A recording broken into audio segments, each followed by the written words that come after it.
di mare rafen mawgaay ana marjaan nga doore. bismillahi rahmani rahim. alhamdulillahi rabbil alamin. wasalaatu wasalaamu ala rasulillahi sayyidina imaamillahi almahdi alayhi salaatu wasalaam. asalaamualeykum wa rahmatullahi taala wa barakatuhu.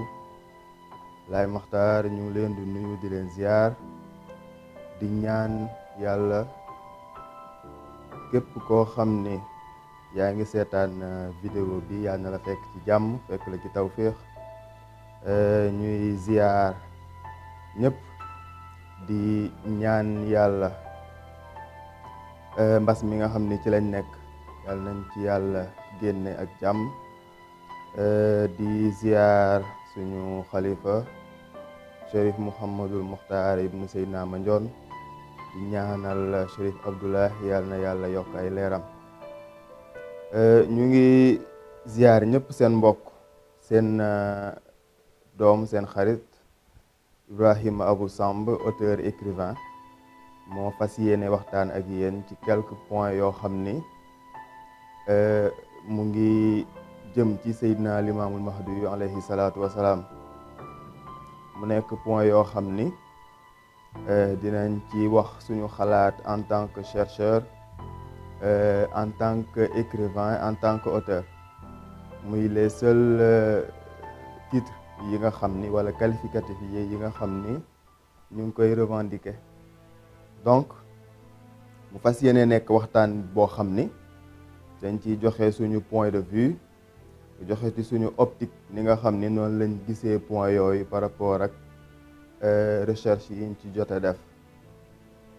donc ñuy fas yéene tàmbali ci bi nga xam ni ndax booy wax ci Seydina Limaamu Mahdi alayhi salaatu wasalaam bari na fooy mën a tàmbalee mais daf ci am point boo xam ni moo waral coow li mën nañ ko tuddee noonu muy woote bi. donc woote bi nag booy waxal nit danga koy waxal ni mu waxee bi maanaa Seydina Limaamu Mahdi alayhi salaatu wasalaam yaakaar naa ñëpp xam nañ ni bi mu amee 40 ans ci la woote ni ajibu daa'iyallah ya mahshara al insi wal jinni inni rasulullahi ilaykum.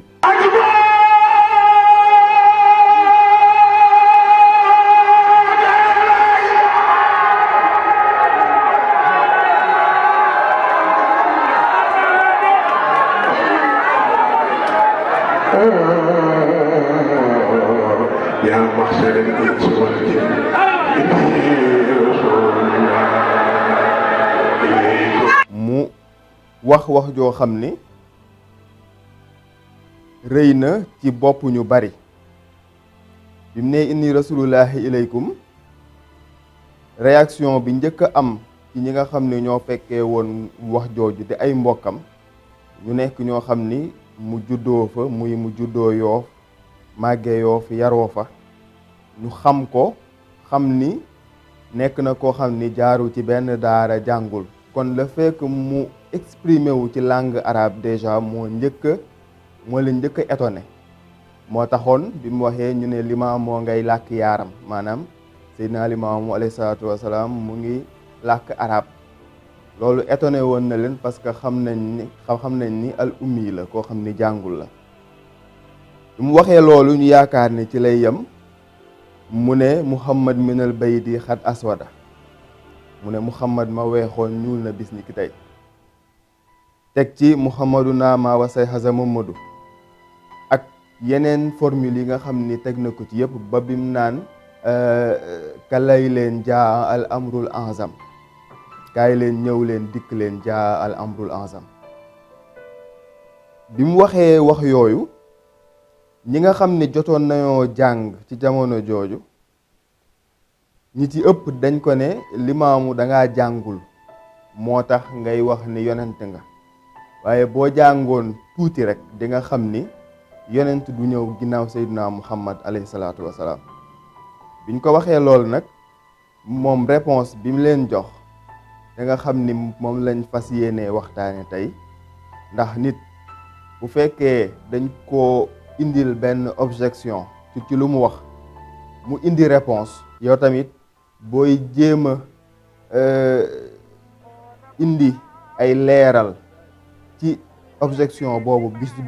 bu ñëwaatee ci jamono da ngay indi réponse ba mu joxe woon. moo tax ñi nga xam ni dañ naan beneen yonent lu ñëw gannaaw Seydina Muhammad alayhi salaatu wasalaam pour nga tontu leen faw nga dellu ci tontu bi Seydina Limaamu alayhi salaatu wasalaam joxe woon muy mën a démb mën a tey. kon bi ñu nee Seydina Limaamu alayhi salaatu wasalaam amul dangaa jàngul moo tax nga naan yonent nga, waaye boo jàngoon tuuti di nga xam ne beneen yonent du ñëw ginnaaw Seydina Muhammad. lim ci teg mooy comme réponse mooy mën a démb mën a tey. kon mën a démb mën a tey boobu nag mu nekk wax joo xam ni mën na simple ci dégg-dégg waaye lu am doole la ci bu fekkee ne faram fàcce nañ. mën a démb mën a tey bi maanaa Seydina Limaamu dafa wax ni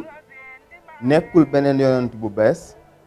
waaye moom la woon Muhammad alayhi salaatu wasalaam moo feeñaat fii ci mujj jamono nekk Limaamul Mahdi. loolu nag di nga gis ni ñi nga xam ni ñooy objecté daal di taxaw ci li nga xam ni mooy xadis bi Seydina Muhammad alayhi salaatu bi ñu wax ni Seydina Muhammad alayhi salaatu wasalaam moo waxoon ne laa nabiyya ba'di, ne amul benn yonent buy ñëw ginnaaw man. laa nabiyya ba'di mooy amul yonent ginnaaw man. en réalité loolu lay firi parce que laa nabiyya ba'di amul fenn fu muy waxee ci diggante ñëw ak ñàkk ñëw. li mu wax rek mooy laa nabiyya ba'di mooy amul yonent ginnaaw man. ñu daal di nag sukkandiku tamit ci aaya alquran ba waxoon ni maa kaana Muhammad aba ahadin min rijaalikum walakin rasulallahi wa xaatimi nabiyin. ñu jël xaatimi nabiyin daal di koy firi axiri nabiyin bi maanaam mooy mujj ki nga xam ni mooy mujjee ñëw ci yonent yi. waaye tontu Seydina Limaamu boobu alayhi salaatu wasalaam mu ngi leen doon firndeel ni leen le fait que moom wax ni moom yonent la firiwul ni dafa am beneen yonent boo xam ni mooy ñëwaat bees ginnaaw Seydina Muhammad alayhi salaatu wasalaam. ni nga koy fi nga koy déggee mooy léeg-léeg nga dégg ku ni gëm ni wala ngay wax ni beneen yonent dina ñëw ginnaaw Seydina Muhammad alayhi salaatu wasalaam da ngay weddi alquran ndax da ngay weddi aaya bi ma wax nii. waaye wa innahu la ilmun li saati fala tamtarunna biha mooy aaya bi nga xam ni moom moo saxal ni bokk ci aaya yi nga xam ni saxal nañ ni Seydina Isa ruuhullaahi day ñëw gannaaw Seydina Muhammad alayhi salaatu wasalaam ndax wa ma xataluuhu wa ma salabuuhu walakin shubbiha lahum. kon li nga xam ni mooy gëm ni Seydina Isa ruuhullaahi dina ñëw ginnaaw Seydina Muhammad mënta ànd ak gëm ni beneen yonent du ñëw ginnaaw Seydina Muhammad ndax on ne peut pas croire une chose et son contraire. mooy képp koo xam ni da nga gëm ni Seydina Isa ruuhullaahi war na ñëw ginnaaw Seydina Muhammad ba pare bëgg sax ci beneen yonent du ñëw ginnaaw Seydina Muhammad alayhi salaatu wasalaam loolu mooy da nga gëm deux choses contraires. ba pare li gën a garaaw mooy bu fekkee dañ ko bëgg askanalee ne alquran moo saxal ñaari kon dañuy askanalee alquranul karim ni dafa saxal ñaari choses yu antagoniste bi maanaa saxal na fii ne am na yonent buy ñëw gannaaw Seydina Muhammad muy yonent yàlla Isa ba pare saxal feneen ni beneen yonent du ñëw gannaaw Seydina Muhammad parce que dañ ko firee xaatimi nabiyin. nga gis ne kon déjà loolu rek c'est un premier problème. xaatimi nabiyin firi bi yonent bi alayhi salaatu wasalaam ci boppam moom moo ko joxe ba muy misaal boppam rapport bi mu am digganteem ak yeneen yonent yi. inna masali wa masala anbiyaay min xabli ka masali rajulun bana baytan ba fa xaris ba jeexee muy wax ni sama misaal sama diggante ak yeneen yonent yi dafa mel ni koo xam ni benn góor goo xam ni dafa tabax néeg bi rafet waaye mu des benn angle boo xam ni angle bi benn xeer moo fa manqué xeer boobu fa manqué nag yonent bi waat ni xeer boobu man maay xaatimi nabiyin kon nekkate xaatimi nabiyin yonent bi lim ci jublu mooy 124 000 yonent yi 313 mursal yi nga xam ni ñoom lañ war a yónni moom mooy ki nga xam ni moom lañ ci mujjee yónni waaye mujjee yónni googu ñu koy mujjee yónni mu matal mission prophétique bi mooy tax beneen yonent bu bees du ñëw nga xam ni dafay indi beneen charia boo xam ne day nekk charia bu wuuteeg chariatul islamiya loolu moo tax le fait que mu nekk xaatimi nabiyin waroowul ak yonent yàlla Isa ñëwaat ndax yonent yàlla Isa bu ñëwaatee day nekk koo xam ni day topp chariatul muhammadiya ndax charia bi fi Seydina Muhammad alayhi salaatu wasalaam bàyyi bu Seydina Isa ñëwee ci charia boobu lay topp moo tax amul dara lu muy yàq ci xaatimi nabiyin bi nga xam ni mooy titre bi Seydina Muhammad alayhi salaatu wasalaam rango moo tax loolu bokk na ci Chérif Abdoulahi daan na ko faral di wax lu bari ne suñu yaay Aïcha mi nga xam ne yonent bi alayhi salaatu wasalaam moom moo waxoon ni seen genn wàllu xam-xam jël leen ko ci soxna si mu daan wax ni xuulu xuwa xatama nabiyin wala taxulu la nabiya ba'da parce que mu ne wax leen ni moom mooy xaatami nabiyin waaye bu leen wax ni beneen yonent du ñëw ginnaaw moom lu tax mu ne ndaxte yonent yàlla Isa day ñëw ginnaaw moom kon bu fekkee ni suñu yaay Aïcha nee na wax leen lii waaye bu leen wax lii wax leen mooy xaatami nabiyin waaye bu leen wax ni mooy la nabiya ba'dahu kon cela veut dire que ñaar yooyu am na différence kon ñi jël la nabiya ba'dahu di ko firee xaatami nabiyin ñooñu suñu yaay Aïcha bokkul ak ñoom gis-gis te yaakaar naa ne suñu yaay Aïcha moo gën a crédible que ñeneen ñi nga xam ni ñu ngi koy firee noonu bi ci des mooy Seydina Limaamu alayhi salaatu wasalaam dafa woote yonent gi mu woote benn semblant d'obstacle moo ci nekkoon muy affaire la nabiya ba'di bi muy beneen yonent du ñëw ginnaaw Seydina Muhammad alayhi salaatu wasalaam te bu ñu xoolee nii ma expliqué ni yonent du ñëw ginnaaw Seydina Muhammad ak yonent yàlla Isa dina ñëw ginnaaw Seydina Muhammad ñaar la yoo xam ni kenn mënu koo boole ci même alquran bi parce que ñaari chose la yu antagoniste te ñaari chose yu antagoniste alquran mënta wax benn mbir ba pare ñëwaat feneen weddiwaat boppam ñaar yëpp di sax kon moo tax ginnaaw bi ñu teggee obstacle bopp ba pare ki woote yonent dafa am lu ñu alquran jàngalee ni noonu lañ ko war a nattee an laa tataxaw fil mizaan kon bu ñu juum ci nattukaay yi ñuy nattee Seydina Limaamu alayhi salaatu wasalaam mooy nattukaay yi ñu war a nattee képp koo xam ni woote na yonent ndax buñ demee ci yonent yàlla Muusa nga xam ni ba ko yàlla yónnee ne ko demal ci Firawna mu ñëw ci Firawna ne ko yàllaa ma yónni ba ne histoire bu guddee yëpp ba ci Firawna bi mu koy naan bu fekkee ni danga ma bëgg a indil beneen yàlla da nga gëm beneen yàlla bu dul man mi dinaa la tëj ci kaso bi waaye li ko Muusa tontu moo am solo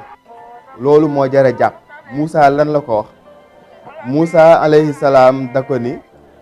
alquran wax ni xaala awalaw jiituka bi shay'in mubin xaala awalaw jiituka bi shay'in mubin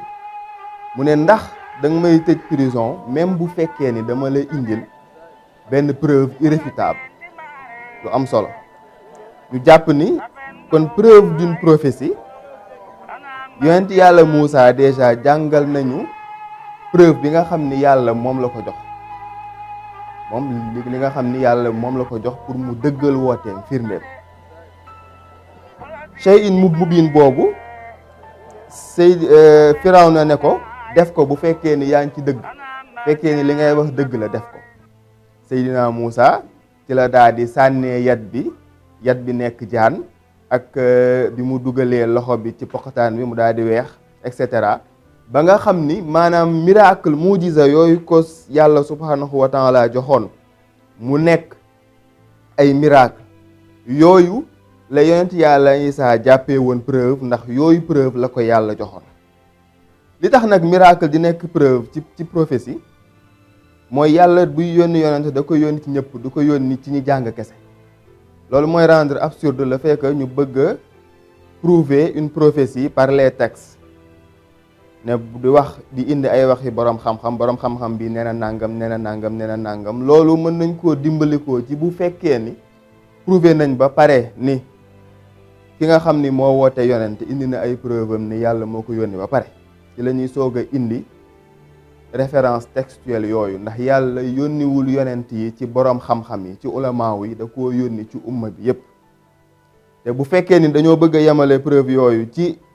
langu borom xam-xam yi ñi nga xam ni amuñu xam-xam jànguñu ñooñu duñu am possibilité bu ñu mën a laajtee ay preuve te possibilité boobu ñu am pour laajte ay preuve dafa fekk ni preuve yi ñuy laajte ñoom ñëpp ñoo ko mën a vérifier d'une manière unanime nga nekk boroom xam-xam que nga bañ a nekk boroom xam-xam. loolu moo tax bi ko Moussa waxee ni même bu fekkee ni dama la joxoon benn preuve irréfutable bi shay'in mubin sax doo di nga gëm,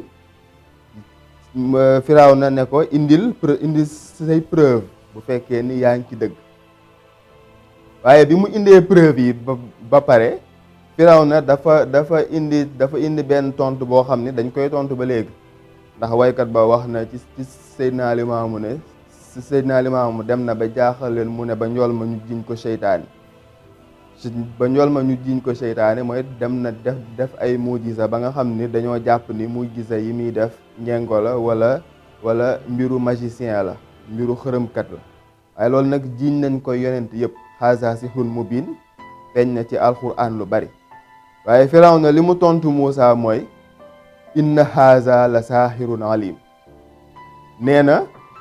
yéen kat nekkate man xaw ma woon Muusa mii ni ab njabarkat bu am xam-xam la. bi maanaam moom ba léegi nanguwul ne Muusa yonent la, waaye lim ci teg mooy ngir bëgg a bañ rek nee na Muusa kat nangu naa ni lii mu def ay miracle la, waaye miracle magicien la. nangul naa ko ni nag ni magicien bu mag la, moo indi duel ba nga xam ni bi magicien yu nekkoon Égypte ñëwee ñu daal di def seen duel boobu, bi ñu sànnee seeni buum mu nekk ay jaan, ke sànni bant bi nga xam ni yàlla moo ko digaloon mu nekk jaan. bi ñu defee seeni mbir ñoom kee def mbiram, ñoom xam nañ ni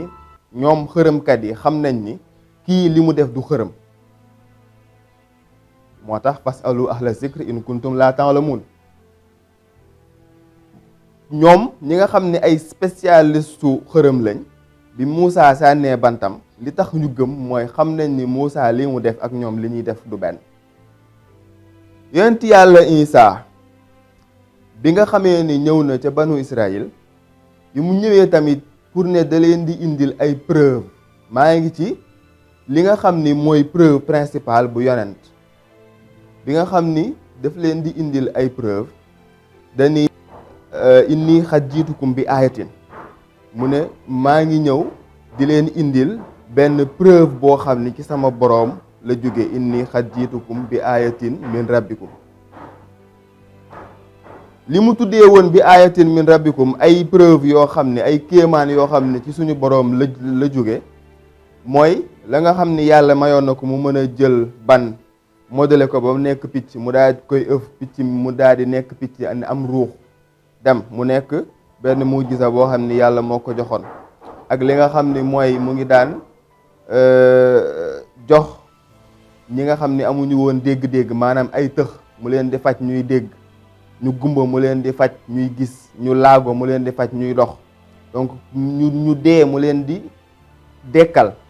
preuve yooyu nga xam ni maanaam mujisa yooyu nga xam ni yàlla joxoon na ko, ñooñu lañ jàppoon preuve. moo tax imaam Saxiir waxoon ni bu fekkoon def kéemaan dinay tax nit di gëm kon ñëpp gëm. maam Limaamulaahi ngir moom daan na wax laaj leen kiraam. laaj leen kiraam nag yonent moo koy wax, mooy Seydina Limaamu alayhi salaatu wasalaam da daan toog naan laaj leen ma kiraama kéemtaan bu ngeen bëgg ma def ko bu fekkee ni moom loolu mooy tax ngeen gëm ni yàlla moo ma yónni. loolu nag waliyu du ko def parce que waliyu non seulement amul obligation di def kiraama, en plus kiraama bu koy def dafa fekk mu nekk ci benn cas de force majeure te du ko nangoo bu weesoo. kon déjà loolu taxaw na boo demee ci téere bu ñuy tuddee Alaamu Nubuwa, ngir parfois li ñuy poser problème lu bari mooy dañoo amul culture prophétie te bu ñuy natt Seydina Limaamu alayhi salaatu wa salaam dañ koy natt ci ay misaan boo xam ni ci ay nattukaay yoo xam ni ay nattukaay yu waliyu la. te waykat boobu waxoon na ni du xawsu du waliyu nekkul lu dul yonent boo xam ni yonent bu jàngul ilaa nabiyul ummi. kon boo demee ci téere bu ñuy wax Alaamu Nubuwa bu Abul Xasan al Mawardi boo nga cay indi boo xoolee titre téere bi rek di nga xam ne ci loolu lay wax. Alaamu Nubuwa mooy xàmmikaay yonent nan la ñuy xàmmee yonent bi maanaam képp ku woote yonent rek yan critère lañ koy xàmmee. bi ci jiitu nag mooy daawatu nubuwa mooy wooteeg yonent mu yonent nekkul titre boo xam ni dañ koy déduire bi maanaam la prophétie ne se déduit pas. doo ñëw rek mënuñoo toog rek ay taalibe jékki-jékki daa ne ñun kat suñu sëriñ day làqatu waaye yonent la. ñun daa xool nañ ba xool waaye suñu sëriñ ni ñu ko gisee nii day làqatu waaye yonent la déedéet yonentu demee noonu. yonent dafa nga war a def li ñu tuddee daawatu nubuwa mooy da ngay woote boobu nag parce que da nga ko war a revendiquer. dañoo war a prouver que ni revendiquer nga titre boobu boo ko revendiquer ba pare nag ñu soog la laaj ni ma développé léegi ci mujisa yi soog la laaj mujisaat boo xam ni moom mooy preuve bu la yàlla jox. li tax mujisaat di gën a nekk preuve bu la yàlla jox parce que dafa am benn principe bu fondamental bu simple boo xam ne une autorité inférieure ne peut pas certifier une autre supérieure. mooy yonent kenn rek moo leen féete kaw yonent yi muy yàlla. kon yàlla subhanahu wa taala rek moom mën a dëggal seen ay wax. yonent yi nag ñoom mën nañoo dëggal borom xam-xam yi wala awliyaaw yi ndax une autorité ne peut être certifiée que par une autorité de même rang ou par une autorité supérieure. te li gën a wóor sax mooy une autorité supérieure. moo tax waliyu mënul dëggal yonent boroom xam-xam mënul dëggal yonent ki mën a dëggal yonent yàlla kese la. moo tax albayina foo ko déggee ayat foo ko déggee shay'in mubin sax ñëw na. lépp loo xam ni preuve lañ ko tuddee ci prophétie rek mujisa lay doon waaye mujisa bi nag bala ñu koo laaj foog ñu prouver que ni yonent boobu noonu woote na ni mooy yonent ba pare. bu ko defee bu wootee ni yonent la ba pare mujisa boobu ñu koy laaj défi lay nekk ci moom gannaaw ba mu wootee ni yonent la. bu wootee ni yonent la ba pare nag am na xàmmikaay yoo xam ni boo duggee ci biir alquran diñ ci nattee yonent ndax wama arsalna min xablika illa rijalan min ahlil qura wama arsalna min xablika illa rijalan nuuxi ilayhim min ahlil qura. mu ne yàlla ni yónni wuñu kenn ku la jiitu yow Muhammad alayhi salaatu wasalaam maanaam yonent yi ñu yónni yëpp lu dul dañ leen a génne ci seen biiri mbokk génne leen ci dëkk ba nga xam ni fa lañ dëkk. bi maanaa niñ koy déggee mooy kenn du yónni étranger ci benn peuple. toujours bu yàlla di yónni yonent minkum la koy yónnee ci yéen rasulan minkum ci yéen lay ci maanaam Sénégal bu ñu fi yónni yonent benn sénégalais la ñuy yónni bu ñuy yónni yonent États-Unis benn américain lañ fay yónni. li tax loolu nag mooy parce que dañoo war a jauger moralité yonent bi maanaam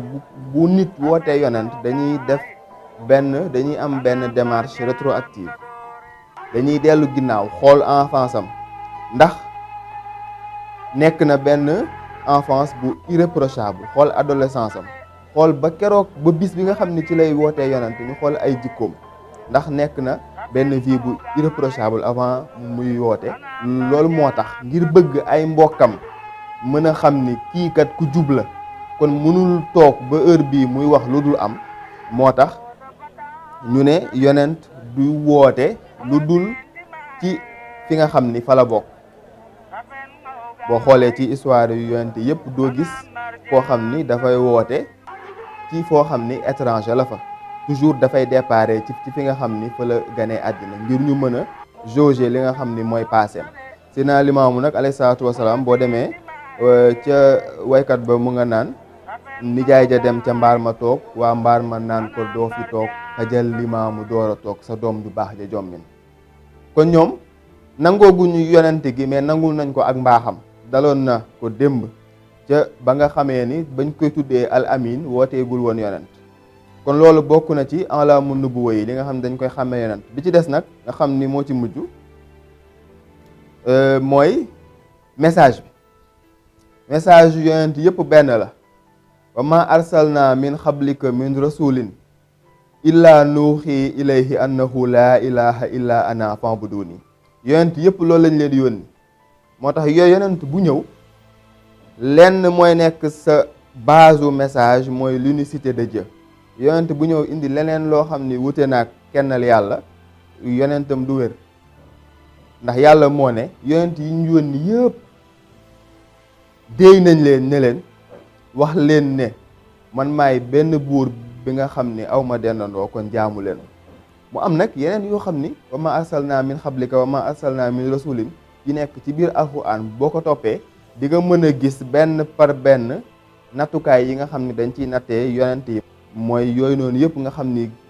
jukkee nañ ko ci biir alquranul karim yàlla wax ñu nan la ñuy xàmmee yonent yi boo ko nattee ci Seydina Limaamu alayhi salaatu wasalaam da ngay xam ni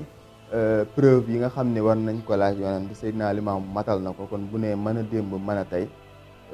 lu dëggu lu wér lay nekk te loolu yaakaar naa ñu bari dañ ci daanu kon loolu lañ amoon li nga xam ni doon nañ ko partager ak yéen ci wax boobu Seydina Limaamu alayhi salaatu wasalaam waxoon ni mën a démb mën a tey ñu ngi leen di sant di leen gërëm ci teewlu bi wa axiru daawaana alhamdulillahi rabbil alamin